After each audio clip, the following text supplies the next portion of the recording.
అయితే ఒకసారి మాట చెప్పండి, ఇవన్నీ కలిపి మనం ఎన్నిసార్లు ఆడాం? ఓకే. పాలిష్ బియ్యం రావడానికైనా, ముడి బియ్యానికి, ఒంటి పొట్టు బియ్యానికి, తౌడలా రావడానికి. ఓకే.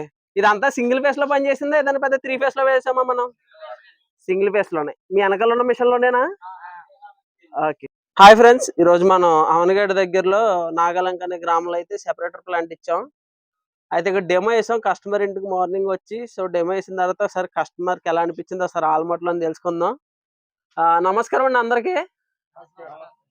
మీరు ఇప్పుడు రైస్ మిల్ డెమో వేసాం కదా, మినీ రైస్ మిల్ ప్లాంట్. ఎలా అనిపించిందండి? రైస్ ఎలా వచ్చింది? ఓకే. సో ఏమేమి ఆడేమో ఒకసారి చూద్దాం.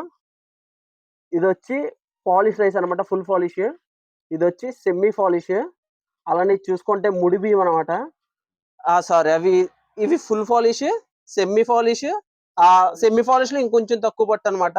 సో ఇది ఫుల్ ముడి బియ్యం. ఇది ఫుల్ ముడి బియ్యం అండి. ఇలా రావడానికి ఎన్నిసార్లు వేసాం మనం? ఒకసారి.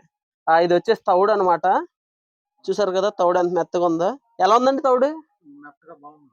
ఓకే. ఇది వచ్చేసి ఓక పెద్ద రైస్ మిల్ ఎలా వస్తుంది అలా వచ్చింది. ఫ్రెండ్స్ వీళ్ళందరూ కూడా ఏంటంటే ఈ గ్రామ ప్రజలు అనమాట. సో ఈ మధ్యలో ఈయన ముడి బియ్యం పాలిష్ లైట్ పాలిష్ పట్టుకున్న ఆయన ఓనర్. సో ఈయనైతే మన యూట్యూబ్ ఛానల్లో చూసి మన రైస్ మిల్ వచ్చి మన దగ్గరకు వచ్చి మిషన్ తీసుకున్నారు. ఈ రోజు మార్నింగ్ వచ్చాం 10 ఆ టైంకి. సో కొన్ని కారణాల వల్ల వర్క్ బాగా లేట్ అయింది.